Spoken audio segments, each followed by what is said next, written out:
ఇప్పటికిప్పుడు రాష్ట్రంలో ఇప్పుడు మన రాష్ట్రంలో ఎవరన్నా ఒక సోలార్ ప్లాంట్ పెట్టి వాళ్ళు పవర్ జనరేట్ చేయాలంటే ఆ యూనిట్కి మినిమం ₹3.10 పడుతుంది. ఇప్పుడు ఈ నిమిషం ఇక్కడ ఈ రాష్ట్రంలో సోలార్ పవర్ జనరేట్ చేయాలంటే యూనిట్కి దాదాపు ₹3.10 ఖర్చు అయ్యేటువంటి పరిస్థితి ఉంది ఇప్పుడు. కానీ మేము ₹2.49 కొన్నాం. ఏమంటారు? ఈ ₹2.49 మీరు కొన్నారు సరే, మరి ఇంటర్ స్టేట్ ట్రాన్స్మిషన్ ఛార్జెస్ ఎవరు కడతారు అని చెప్పి దాని మీద ఒక ఆర్టికల్ రాశారు మొన్న.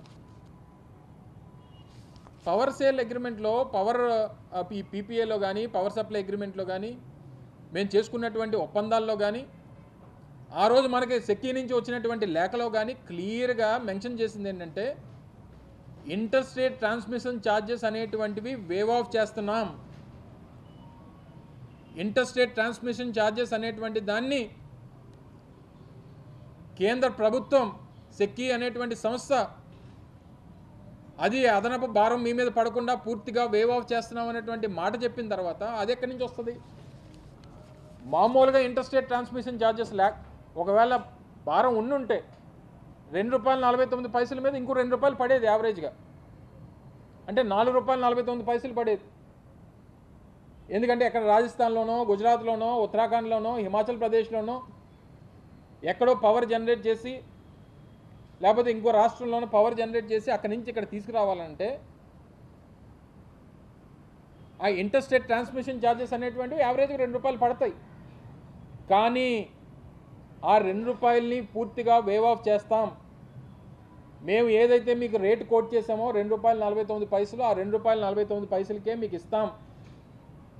కమిషన్ 0.7 ఏదైతే కమిషన్ ఉంటుందో కమిషన్ మాత్రమే తీసుకుంటాం. అంతకు మించి ₹1 కూడా మీరు చెల్లించాల్సినటువంటి పని లేదు అని చెప్పిన తర్వాత మరి ఇంటర్ స్టేట్ ట్రాన్స్మిషన్ ఛార్జెస్ అని చెప్పి వితండవాదం చేస్తారు. దీనికి మీరు కట్టక్కర్లేదు అని చెప్పి ఆ సంస్థ చెప్పిన తర్వాత అగ్రిమెంట్లో ఉన్న తర్వాత మేము చేసుకున్నటువంటి వారితో చేసుకున్నటువంటి ఏదైతే డిస్కామ్స్ కానీ గవర్నమెంట్ ఆఫ్ ఆంధ్రప్రదేశ్ కానీ సెక్యూరిటీతో జరిగినటువంటి ఒప్పందంలో కూడా అది మెన్షన్ చేసిన తర్వాత మినిస్ట్రీ ఆఫ్ పవర్ దాన్ని మెన్షన్ చేసిన తర్వాత సెంట్రల్ ఎలక్ట్రికల్ రెగ్యులేటరీ కమిషన్ చెప్పిన తర్వాత ఇవన్నీ ఆన్ పేపర్ ఉన్నాయి.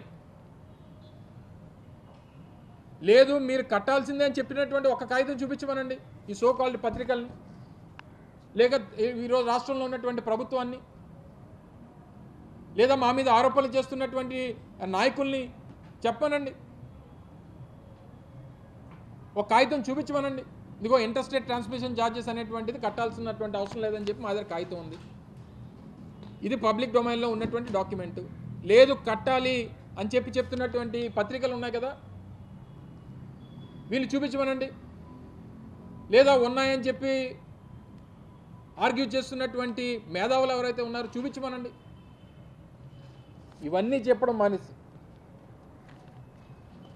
యూనిట్ విద్యుత్ ₹2.49కే కొనడం చరిత్ర, అది మా వల్లే సాధ్యమైందని చెప్పి జగన్మోహన్ రెడ్డి గారు చెప్పారు. అది వాస్తవం కూడా. డెఫినెట్గా ఆంధ్రప్రదేశ్ రాష్ట్ర చరిత్రలో ₹2.49కి విద్యుత్ కొనుగోలు అనేటువంటిది డెఫినెట్గా చరిత్ర. దీనికి ఏమంటారు? ఇందాక నేను చెప్పింది 2019లో టెండర్లు పిలిచి ఎవరు కొనని విద్యుత్ని 2024 నుంచి సరఫరా చేస్తామని ఆ సంస్థలు చెప్తే 2021 డిసెంబర్లోనే ఒప్పందం చేసుకోవడం చరిత్రే. ఆ ప్లాంట్లు ఉత్పత్తి ప్రారంభమైన నాటికి ఉన్న టారిఫ్ కంటే తక్కువ ఒప్పందాలు చేసుకోవాలని అధికారులంతా నెత్తి నోరు కొట్టుకున్నా చెప్పినా బేఖాతరు చేయడం దేనికి సాక్షి అని చెప్పి ఈనాడు రాస్తుంది. ఎవరి దగ్గర కొట్టుకున్నారు నెత్తి నోరు? ఈనాడు ఆఫీస్కి వచ్చి కొట్టుకున్నారా నెత్తి నోరు? లేదా ఏబిఎన్ మన ఆంధ్రజ్యోతి రాధాకృష్ణ గారి దగ్గరికి వెళ్ళి కొట్టుకున్నారా నెత్తి నోరు? లేదా చంద్రబాబు నాయుడు గారి దగ్గరికి వెళ్ళి నెత్తి నోరు కొట్టుకున్నారా? చెప్పండి, ఎవరి దగ్గర నెత్తి నోరు కొట్టుకున్నారు? మీరు విజనరీ అని చెప్పి నిజంగా ఒకవేళ మీరు అన్నట్టు 2021లో చేసుకున్నారు, 2024 నుంచి సప్లై చేయడానికి 2021లోనే మీరు ఒప్పందం చేసుకున్నారు అంటున్నారు కదా, మరి ఈరోజు కొనుంటే ఈరోజు ₹2.72 ఉంది. మన రాష్ట్రంలోనే దానికి తయారీ చేసుకుంటే ₹3 పడేది. మరి ఆ రోజే దాన్ని గ్రహించి 3 సంవత్సరాల తర్వాత పరిస్థితులు ఈ రకంగా ఉంటాయి, ఈ పరిస్థితులు వస్తాయని చెప్పి ఊహించి ఆ రోజు తక్కువ ధరకు కొన్ని ఆ రోజు రాష్ట్రానికి సంపద కాపాడినటువంటి జగన్మోహన్ రెడ్డి గారు విజనరీయా, లేదా 2017 నుంచి 2014 నుంచి 19 మధ్యలో ₹5 కొన్నటువంటి చంద్రబాబు నాయుడు గారు విజనరీయా? 86,000 కోట్ల రూపాయల సంపదని ఆవిరి చేసినటువంటి చంద్రబాబు నాయుడు గారు విజనరీయా? 1,10,000 కోట్ల రూపాయలు సంపద కాపాడి రాష్ట్రానికి, రాష్ట్ర ప్రజలకి సంపద కాపాడినటువంటి జగన్మోహన్ రెడ్డి గారు విజనరీయా? ఆ ఇంగితనం, ఈ రాసినటువంటి ఇంగితం ఎవరికి ఉండాలి?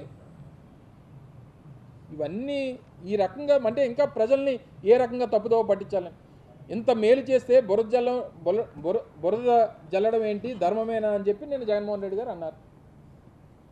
అంటే ఇవన్నీ వాస్తవాలను వెలికి తీయడం, ప్రజలపై 5 ఏళ్ల కాలంలో రకరకాల రూపాల్లో ఎన్నడూ వినని ఈ ఛార్జీలు వేయడం, ఈ రకంగా 25 ఏళ్ళలో ప్రజలపై 2 లక్షల కోట్ల భారం పడుతుందని ఆందోళన ఇది అని చెప్పి వారు రాశారు. సరే, మీరు చెప్పిందే వాస్తవం అనుకుందాం. ఒకవేళ మేము చేయడం వల్ల 1,00,000 కోట్ల రూపాయలు మిగలట్లేదని మీ ఆలోచన అయితే, లేదా మేము ఇది చేయడం వల్ల మేము ప్రజల మీద భారం మోపామన్నటువంటి మీ అభిప్రాయం అయితే, ఎంతకంటే నాణ్యమైనటువంటి విద్యుత్తు మేము అందిస్తామని చెప్పి మీరు చెప్పినటువంటి ఎన్నికల్లో హామీ నిజమైతే, ఒకవేళ మేము నిజంగా ఎక్కువకే కొనేసుకున్నాం అనేటువంటి అభిప్రాయం మీకు ఉండుంటే అగ్రిమెంట్ క్యాన్సిల్ చేసి మనం ఆ ధైర్యం ఉందా చంద్రబాబు నాయుడు గారికి? అంటే ₹2.49 ఎక్కువ కొనేసాం ఆ రోజు మేము ప్రభుత్వంలో, నేను ఈరోజు అంతకంటే తక్కువ కొంటానంటే ఈ అగ్రిమెంట్ స్క్రాప్ చేసేమనండి, చేసి కొత్త అగ్రిమెంట్కి వెళ్ళి ₹2 కొనేమనండి, ₹1.99 కొనేమనండి. లేదా ప్రజల మీద అధిక భారం పడిపోతుందని అనుకుంటే రేట్లు తగ్గించమనండి, యూనిట్ ఛార్జీలు తగ్గించమనండి. చెప్పారు కదా నాణ్యమైనటువంటి విద్యుత్ ఇస్తానని చెప్పి ఎన్నికల్లో చెప్పారు కదా. మళ్ళీ ఎన్నికలు అయిపోయిన తర్వాత అంటారు నాణ్యమైనటువంటి విద్యుత్ ఇవ్వాలంటే కరెంటు ఛార్జీలు పెంచాలని చెప్పి చెప్తారు. అంటే జనం అంటే ఏ స్వామి చెప్పినట్టు పని అయినంత వరకు ఒకలాగా, పని అయిపోయిన తర్వాత ఒకలాగా. ఓడ దాటినంత వరకు ఓడ మల్లన్న, దాటిపోయిన తర్వాత బోడి మల్లన్న.